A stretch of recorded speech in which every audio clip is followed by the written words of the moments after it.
जुमेरात भरी मुराद कहते हैं ना, बुजुर्गों की अल्फाज हुआ करते थे और वाकई ये भरी मुराद है।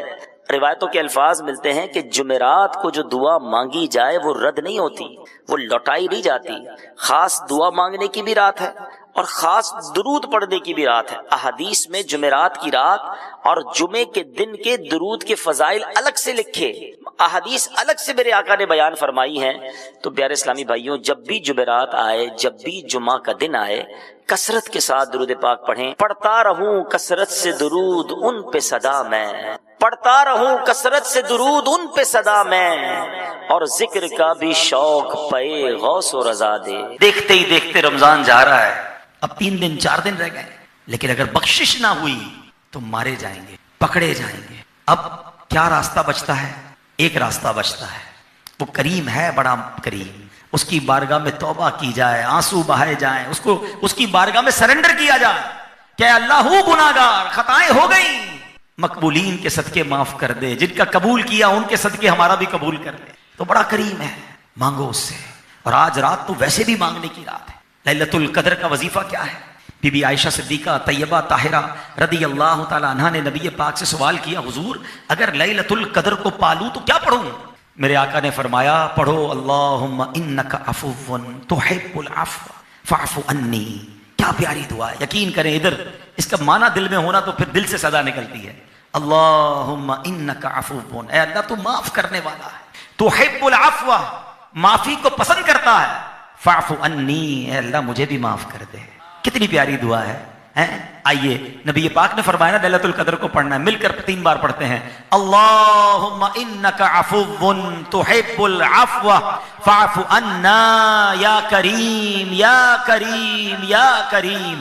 अल्लाहुम्मा इन्नका अफुव्वुन करीमुन तुहिब्बुल अफ़्व फ़अफ़ु अन्ना या गफ़ूरु या गफ़ूरु या गफ़ूर। अल्लाहुम्मा इन्नका अफुव्वुन करीमुन तुहिब्बुल अफ़्व फ़अफ़ु अन्ना या गफ़ूरु या गफ़ूरु या गफ़ूर। ऐ मेरे प्यारे इस्लामी भाई, हम सब ने बारगाह इलाही में कयामत के दिन हाजिर होना है और वहां यह फैसला होगा कौन जन्नत में जाएगा, कौन दोज़ख में जाएगा। वहां हिसाब भी होगा, वहां सवाल भी होंगे, वहां आमाल नामे तोले भी जाएंगे।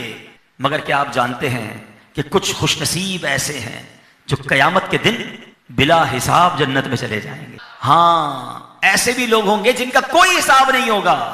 आज मैंने इंशाअल्लाह चंद वो आमाल बताने हैं कि ऐसे खुशनसीब भी हैं जिनसे कयामत के दिन हिसाब नहीं होगा। और यकीन करें, अगर हमसे हिसाब हुआ ना, हम मारे जाएंगे। हम पहले से ही फेल हैं, हमें पहले ही अपना अकाउंट पता है।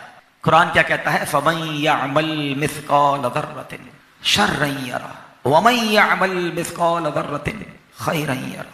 जो जर्रा भर बुराई करेगा वो भी देखेगा, जो जर्रा भर भलाई करेगा वो भी देखेगा। एक और जगह सूरह कारिया में फरमाया ना, है कि जिसकी नेकियों का पलड़ा भारी हुआ, फमन फरमाया ना कि जिसके नेकियों का पलड़ा भारी हुआ, फहुवा फी ईशतिर रादिया, वो तो मन मानते चैन में होगा।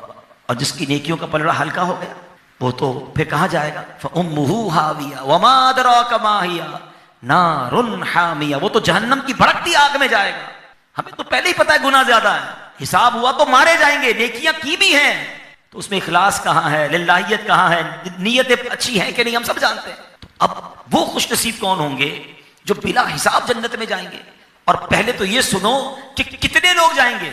नबी पाक अलैहिस्सलाम ने फरमाया, मेरी उम्मत से 70,000 बेहिसाब जन्नत में दाखिल होंगे और उनके तुफैल हर एक के साथ 70,000 और दाखिल होंगे और उनके साथ 3 जमातें अल्लाह और कर देगा। मालूम नहीं हर जमात में कितने होंगे, उसका शुमार वही जाने हैं। अगर 70,000 को मल्टीप्लाई 70,000 कर देना, हर एक के साथ 70,000, तो 4 अरब 90 करोड़ लोग वो होंगे इंशाअल्लाह जो बिला हिसाब जन्नत में जाएंगे। चांस बड़ा है, हाँ चांस है। अब जरा ये सोचें कि अगर अल्लाह ना करे, जरा इमेजिन करो कयामत का दिन हो और हिसाब हो रहा है, सूरज 1 मील पर है, पसीने में शराबोर है, बंदा शर्मिंदा है कि गुनाह ही गुनाह है, क्या जवाब दूं? और उसके सामने कुछ लोग खड़े होकर बड़ी तादाद में बिला हिसाब जा रहे होंगे। उसको कितनी हसरत होगी कि काश मेरा भी हिसाब ना लिया जाता, काश मुझसे भी ना पूछा जाता। अमीर अहले सुन्नत का शेर है ना, इम्तिहान के कहां काबिल हूं मैं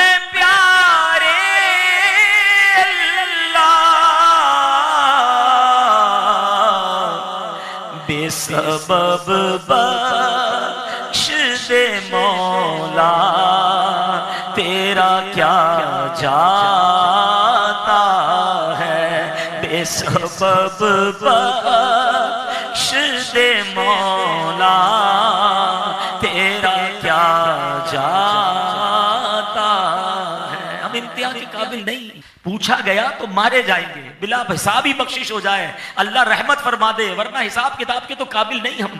क्या खूबसूरत बात, गालिबन आला हजरत का शेर है या मुफ्ती मौलाना हसन रज़ा खान साहब का शेर है, और क्या कमाल की बात की है। हिसाब किताब है, अल्लाह मुझे नहीं आता, मेरे कितने गुनाह हैं मुझे इतना हिसाब नहीं आता, भाई ये हिसाब आता है कितने भी गुनाह क्यों ना हो तेरी रहमत से कम है, बस इतना हिसाब आता है। गुनाह बहुत हैं, बेहिसाब हैं, मगर मौला तेरी रहमत से कम है। क्या लिखते हैं, मेरे जुर्म तेरी रहमतों से कम है, मेरे जुर्म इससे जायद तेरी रहमतों से कम है, मेरे जुर्म इससे जायद न मुझे हिसाब आए, न मुझे शुमार आए।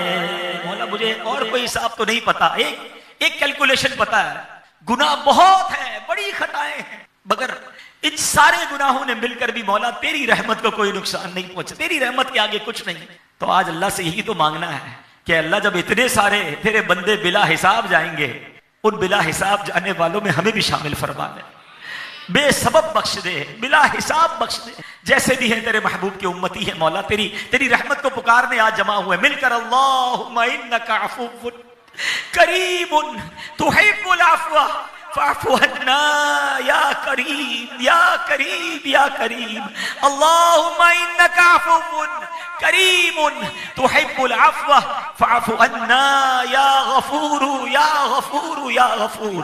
अल्लाहुम्मा इन्नका अफ़ुव्वुन करीमुन तुहिब्बुल अफ़्व फ़अफ़ु अन्ना या गफ़ूरु या गफ़ूरु या गफ़ूर। अब चंद बातें, चंद आमाल जो आज बड़ी रात अल्लाह करे हम अपने दिल में बसा लें कि हम उनको अमल कर लें। नबी पाक ने मेहरबानी देखो कैसे की, ये भी बताया कि बहुत बड़ी तादाद में लोग जन्नत में बिला हिसाब जाएंगे, और मुख्तलिफ मौके पर यह भी बता दिया कि ये अमल करने वाले भी बिला हिसाब जन्नत में जाएंगे। तो आओ ना आज से उन अमाल को करने वाले बन जाएं। नबी पाक अलैहिस्सलाम का फरमाने आली शान है, जब बंदों को हिसाब के लिए खड़ा किया जाएगा तो कुछ लोग अपनी तलवारों को गर्दनों पर रखे हुए आएंगे जिनसे खून टपकता होगा।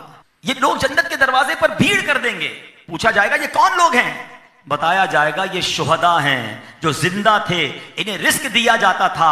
फिर एक ऐलान करने वाला ऐलान करेगा, जिसका अजर अल्लाह पाक के जिम्मा करम पर है, वो खड़ा हो और जन्नत में दाखिल। नहीं, मैं तो इंतजार में बैठा हूं, बस बदला लेना है, छोड़ूंगा नहीं, हाथ में आ नहीं रहा, इंतजार में हूं, कोई इसका ऐसा मामला है कि मैं पकड़ लूं इसको, खूब इसको सजा दूंगा, खूब बदला लूंगा। दिल में कदूरतें, दिल में बुग़्ज़, दिल में कीना रख के बैठे हैं। अल्लाह से कह रहे हैं अल्लाह सारे गुनाह माफ कर दे, छोटे गुनाह भी माफ कर दे, बड़े भी माफ कर दे, छुप कर किए हुए गुनाह भी माफ कर दे, ऐलानिया भी कर दे।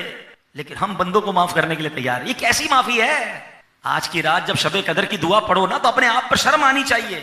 अल्लाह को कह रहे हो अल्लाह माफ करने वाला है, माफी को पसंद करता है, और खुद माफ नहीं कर रहे। और आज आपने सुना कि दरगुजर करने वाले बगैर हिसाब किताब के जन्नत में जाएंगे। आओ आज आप एक नियत कर लो, अब तक जिन्होंने सताया, अब तक जिन्होंने जुल्म किया, ऐ अल्लाह मैं तेरे उन तमाम बंदों को माफ करता हूं। कह तो दो मैंने माफ किया, या बदला लेना है अभी भी माफ, तो फिर छोटी मोटी बातों को दिल से निकाल दे। अभी पिछले दिनों फतेह मक्का के बारे में सुना, नबी पाक ने अपने जानी दुश्मनों को माफ कर दिया, अपने सहाबा के कत्ल करने वालों को माफ किया। हम पर किसने इतना जुल्म किया जो हजरत हमजा पर हुआ था? कितना प्यार था नबी पाक को अपने चचा वाले से, हिसाब भी नहीं लिया जाएगा, उसको जन्नत में दाखिल कर दिया। उसने की थी हैं, तंग तो उसने किया था, तकलीफ तो उसने पहुंचाई थी, कोई बात नहीं यार, उसने पहुंचाई, इंसान था, हो गई। आज बड़ी रात है ना, घर जाकर फोन कर लो, कल दिन में फोन कर लें, बस यार खत्म करो, आज से सारी बातें खत्म, मेरी गलती हो गई तो माफ कर दें, आओ मिलके रहते हैं, क्योंकि लैलतुल कदर कता ताल्लुक करने वाला नहीं बख्शा जाएगा। तो क्या प्यारा अमल आज पता चला कि बिला हिसाब। अब जब भी आपको किसी पे गुस्सा है ना, और बदला आइंदा के लिए भी बदला लेने को जी चाहे, दुश्मनी निभाने को जी चाहे, टिट फॉर टैट, जैसे को तैसा, ये हदीस याद कर लेना कि दरगुजर करने वाले बिला हिसाब जन्नत में जाएंगे। वल्लाह मुझे बिला हिसाब जन्नत में जाना है, मैं हिसाब नहीं दे सकूं, है ही नहीं हिसाब देने को, तो क्या हिसाब देंगे, मारे जाएंगे। जब नबी पाक ने हमें गेट पास बता दिया है कि जो दरगुजर करने वाले होंगे अल्लाह उन्हें बिला हिसाब जन्नत में दाखिल करेगा। तो इंशाअल्लाह ये करना है। एक और जगह, अब एक और कैटेगरी भी सुन लें। हदीस पाक में फरमाया, मेरे आका फरमाते हैं, अल्लाह पाक कयामत के दिन लोगों को ऐसे खुले और हमवार मैदान में जमा फरमाएगा जहां पुकारने वाले की पुकार सबको सुनाई देगी और देखने वाले की निगाह सब तक पहुंचेगी। फिर एक निदा करने वाला निदा करेगा, वो लोग जो खुशहाली और तंगी में, जुमला सुनिएगा, खुशहाली में और तंगी में अल्लाह की हम्द करते थे, तारीफ करते थे, थोड़े से लोग खड़े होंगे, उनको बगैर हिसाब जन्नत में दाखिल कर दिया जाएगा। फिर मुनादी पुकारेगा, वो लोग कहां हैं जिनकी करवटें बिस्तरों से दूर रहती थी।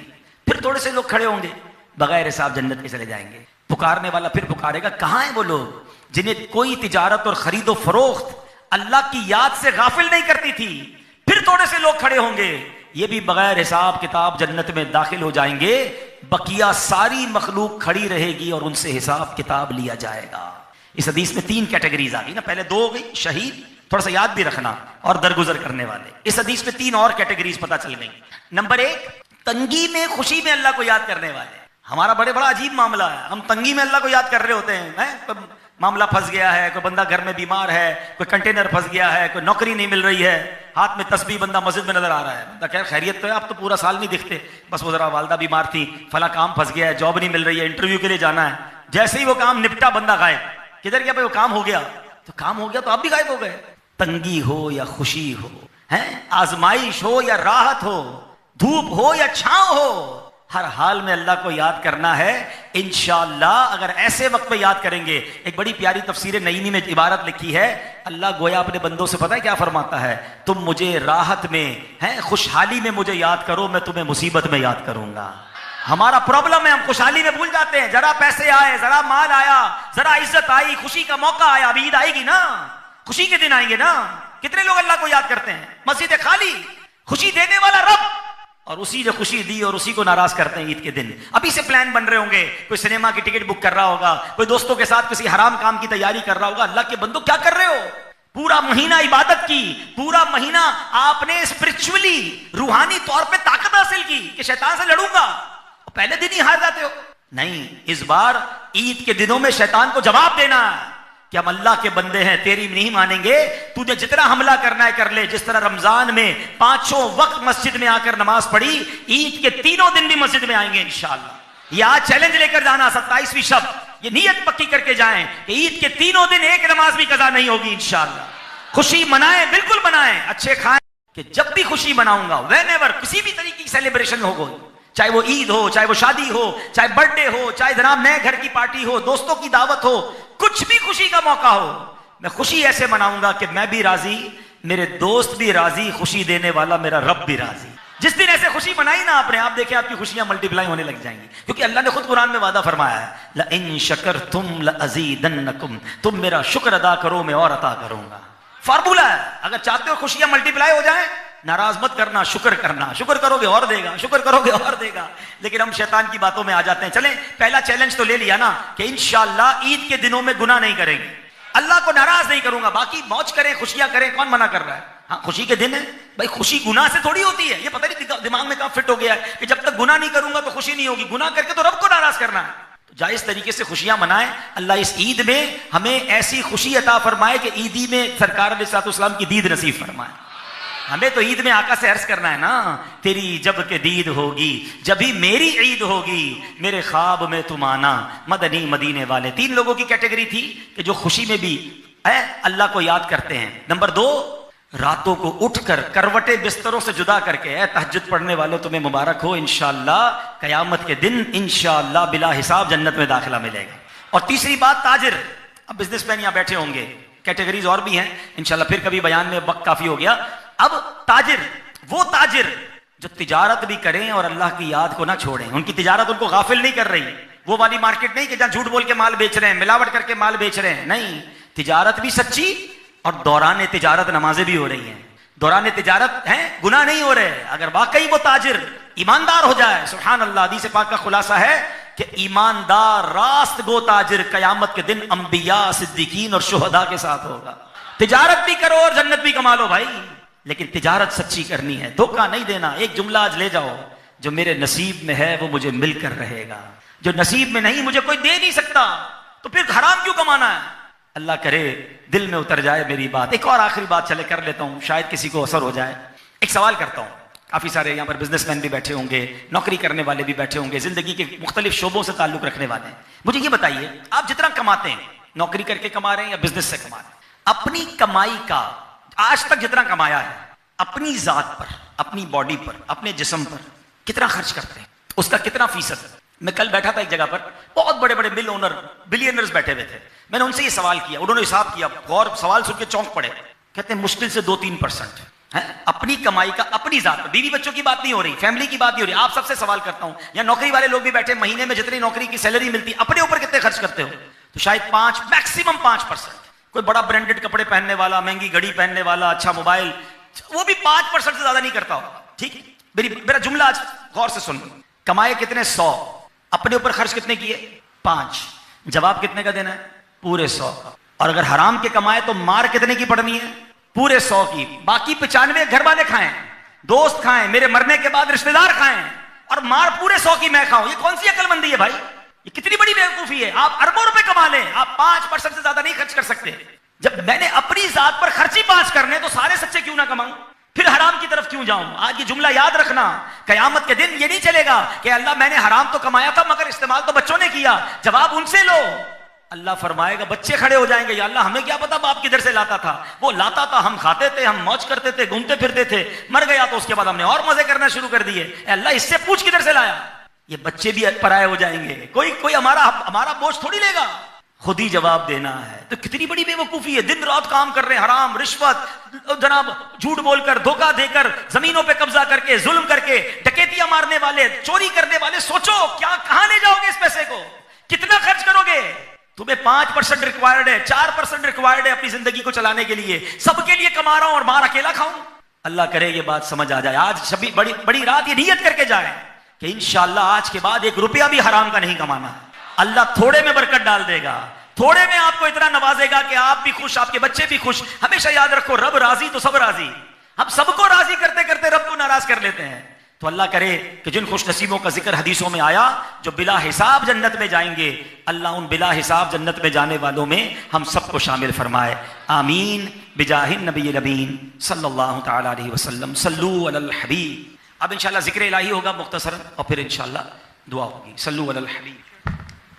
मस्जिद में फजूल बात नेकियां इस तरह बर्बाद करती है जैसे आग लकड़ी को जला देती है। अब पता चला जो बंदा 10 दिन एहतिकाफ में बैठा है, वो बैठा तो है मगर साथ दोस्त भी बैठे हैं, साथ मोबाइल भी है, साथ इंटरनेट भी है, और साथ जनाब पुरानी आदतें भी हैं। तो ऐसा ना हो कि 10 दिन के बाद सवाब की बजाय गुनाहों का अंबार लेके वापस जाएं। अल्लाह को राजी करने आए थे, रब को नाराज करके जाएं। तो ऐसा नहीं कर रहा। एहतिकाफ में बैठे हैं तो इसकी कदर कीजिए। बातचीत करने, फजूल बातें, गपशप, बाकी टाइम जिंदगी पड़ी है। एहतिकाफ में ये काम ना करें। मोबाइल फ़ोन भी ना होने के बराबर इस्तेमाल करें ताकि तवज्जो इबादत की तरफ रहे। और फिर ख़ास तौर पे जब ताक रातें आएँ तो इसमें तो बहुत ज़्यादा फोकस बढ़ जाना चाहिए। ये तो बाकी इस्लामी भाइयों के लिए भी अर्ज़ है कि जो एहतिकाफ में नहीं बैठे, जो मुझे इस वक्त लाइव भी सुन रहे हैं, अब 1 रात तो चली गई, ताक रात 1 तो चली गई ना, अब 4 ताक रातें रह गई हैं, 23वीं, 25वीं, 27वीं और 29वीं। अब हमने गौर करना है कि इन ताक रातों को कैसे गुजारना है। जितना इबादत करेंगे इंशाअल्लाह इतनी बरकतें मिलेंगी। और ये ताक रात है कैसी? अगर लैलतुल कद्र किसी को मिल गई, हदीस पाक में आता है कि नबी पाक फरमाते ये वो रात है कि जिस रात फरिश्ते आसमान दुनिया से ज़मीन पर तशरीफ़ लाते हैं। हदीस पाक का खुलासा है, फरिश्ते मुसलमानों की दुआओं पर आमीन कहते हैं, बल्कि मुसलमान जो इबादत में मसरूफ़ होते हैं उनसे फरिश्ते मुसाफा करते हैं। एक बड़ी कमाल की हदीस पाक है, अल्लाह अकबर, कि इस रात क्या होता है। कितनी तफसील से इस हदीस में बयान फरमाया गया कि जब शब कद्र आती है तो अल्लाह पाक के हुक्म से हज़रत जिब्रील अमीन एक सब्ज़ झंडा लिए फरिश्तों की बहुत बड़ी फ़ौज के साथ ज़मीन पर नुज़ूल फरमाते हैं और उस सब्ज़ झंडे को काबा-ए मुअज़्ज़मा पर लहरा देते हैं। हज़रत जिब्रील के 100 बाजू हैं, जिनमें से 2 बाजू वो सिर्फ इसी रात खोलते हैं। वो बाजू मशरिक को मगरिब में फैल जाते हैं। फिर हज़रत जिब्रील अलैहिस्सलाम फरिश्तों को हुक्म देते हैं कि जो कोई मुसलमान आज रात क़याम, नमाज या ज़िक्रुल्लाह में मशगूल है, उससे सलाम व मुसाफहा करो, नीज़ उनकी दुआओं पर आमीन कहो। शब कदर फरिश्ते मुसाफा करते हैं इबादत करने वालों से, फरिश्ते दुआओं पर आमीन कहते हैं, सुबह तक ये सिलसिला जारी रहता है। सुबह होने पर हजरत जिब्राइल फरिश्तों को वापसी का हुक्म देते हैं। तो फरिश्ते अर्ज करते हैं कि अल्लाह पाक ने प्यारे हबीब अलैहिस्सलाम की उम्मत की हाजतों के बारे में क्या फैसला फरमाया। हजरत जिब्राइल फरमाते हैं अल्लाह करीम ने इन लोगों पर खुसूसी नजर करम फरमाई और 4 किस्म के लोगों के अलावा तमाम लोगों को माफ फरमा दिया है। साहबा कराम ने अर्ज की हुजूर वो 4 किस्म के लोग कौन है? यानी सोचे ये कैसे 4 बड़े मुजरिम हैं कि वो लैलतुल कद्र भी नहीं बख्शे जाते। आका अलैहिस्सलाम लोग शराब लानत फरमाए, मैं उसके साथ बैठूंगा। है कहीं आग लगी हुई हो तो बैठते, यार बिल्डिंग में आग लग गई है, ग्राउंड फ्लोर पे लगी है, हम ऊपर बैठे हुए, बंदा पूरी बिल्डिंग खाली करता है, नहीं यार अभी नहीं, जान हाजिर, दोस्त के लिए जान हाजिर। अम्मी कहें दवाई लेनी तो दवाई के लिए टाइम नहीं है, वालिद साहब कहें मेरा काम कर दो तो टाइम नहीं है। ऐसा ना करें। खुदा की कसम बड़े खुश नसीब है वो लोग जिनके पास उनके माँ बाप मौजूद हैं। अरे आपसे बड़ा खुश नसीब कौन है कि रमज़ान भी है और माँ बाप भी हैं। और क्या चाहिए उस बंदे को कि जिसकी माँ दस्तरखान पे बैठी हो, जिसका वालिद इफ्तार के वक्त उसके साथ हो और हाथ उठे और वो माँ बाप बच्चे के लिए दुआ कर दे, उसका तो वैसे ही बेड़ा पार हो जाना है। पूछो उनसे जिनके माँ बाप चले गए हैं कितना याद आते हैं। रमज़ान में तो बहुत ज़्यादा याद आता है कि माँ होती तो इफ्तार साथ करते, वालिद होते तो इफ्तार साथ करते। क्या दिन थे जब माँ बाप साथ थे, अब नहीं है। अब उनसे बात करनी है तो कब्रिस्तान जाना पड़ता है। आपके पास है तो कदर कीजिए ना, क्यों दिल दुखाते हैं उनका, क्यों सताते हैं उनको। प्रियोरिटी दे अपने माँ बाप को। खुदा के वास्ते आप सुन रहे हैं कि लैलतुल कद्र माँ बाप का नाफरमान नहीं बख्शा जाएगा। तीसरे नंबर पर फरमाया रिश्तेदारी काटने वाला, छोटी छोटी बात पर रिश्ते खत्म कर दिए।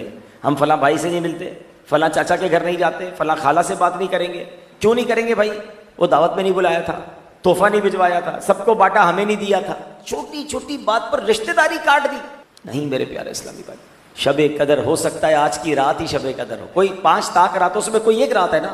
खुदा के वास्ते अगर किसी रिश्तेदार से रिश्तेदारी काटी है, अगर कोई शरई मजबूरी नहीं है तो उनसे दोस्ती कर लें, माफ़ी मांग लें, रिश्ता जोड़ लें। उनको भी बताएं कि लैलतुल कदर आने वाली है, चलो यार बातें ख़त्म करते हैं, दोस्ती करते हैं, मोहब्बत करते हैं, कोई तोहफा भेजे उनके घर पे। क्योंकि ऐसा ना हो कि इस एक बुरी आदत की वजह से जिन लोगों की बख्शिश हो मेरा नाम उनमें से निकाल ना दिया जाए। चौथे नंबर पर फरमाया आम मुसलमानों से कता ताल्लुक करने वाला। यानी आप सोचिए शरीयत को कितना पसंद है कि मुसलमान मिलकर रहें, प्यार से रहें, लड़ाइयां ना करें। यानी दो अलग कैटेगरी बनाई, रिश्तेदारी काटने वाला भी नहीं बख्शा जाएगा, आम मुसलमानों से भी कता ताल्लुक करने वाला नहीं बख्शा जाएगा। तो अब आप गौर कर लें, रिश्तेदार तो चेक करने ही करने, आम मुसलमानों में किन किन से लड़ाई रखी हुई है, किन किन से बातचीत बंद है, सबसे माफी मांग लें, सबसे दोस्ती कर लें। क्योंकि मुझे बख्शिश चाहिए, मुझे बख्शा जाना चाहिए, वरना नहीं बख्शे गए तो बर्बाद हो जाएंगे। मेरे आका अलैहिस्सलाम की वो आमीन याद रखें। हजरत जिब्रील अमीन ने दुआ की थी ना, या अल्लाह जो रमजान को पाए और अपनी मगफिरत न करवा सके वो हलाक व बर्बाद हो जाए। तो अल्लाह के नबी अलैहिस्सलाम ने उस पर आमीन फरमाया था। तो क्या मालूम अल्लाह ना करे। देखिए ये बात तो तय है कि जो रमजान को पाकर मगफिरत नहीं करवा सकेगा वो बर्बाद होगा। नबी पाक ने आमीन कहा। अब 5-6 दिन रह गए हैं, हमें नहीं पता हमारी बख्शिश हुई कि नहीं। अब ये 5-6 दिन निहायत तवज्जो, निहायत गिरिया वजारी और इन 4 बड़े गुनाहों से तौबा करके गुजारने हैं कि ना शराब पीनी, ना करीब जाना है, ना जनाब माँ बाप को सताना है, ना रिश्तेदारों से कता ताल्लुक करना है, ना मुसलमानों से कता ताल्लुक करना है। तो इंशाअल्लाह आप देखेंगे कि किस तरह अल्लाह की रहमत बरसती है। लैलतुल कद्र कितनी बड़ी रात है। कुरान में किसी एक बात का जिक्र आ जाए ना तो बड़ी बात होती है, मगर इस रात को बयान करने के लिए पूरी कुरान की सूरत नाजिल हुई है। ट्राई टू इमेजिन, अंडरस्टैंड करो कितनी बड़ी रात होगी। बिस्मिल्लाहिर्रहमानिर्रहीम, क्या फरमाया अल्लाह ने, इन्ना अंज़लनाहु फी लैलतिल कद्र, हमने कुरान को लैलतुल कद्र में नाजिल किया। वमा अदराका मा लैलतुल कद्र, तुमने क्या जाना लैलतुल कद्र क्या है। बड़ा कमाल का सवाल बन सकता है कि या अल्लाह हम तो कुरान पढ़ रहे हैं, कुरान से सीख रहे हैं, हम कैसे जाने लैलतुल कद्र क्या है। ये कुरान का खूबसूरत अंदाज है कि whenever Quran trying to emphasize something, कोई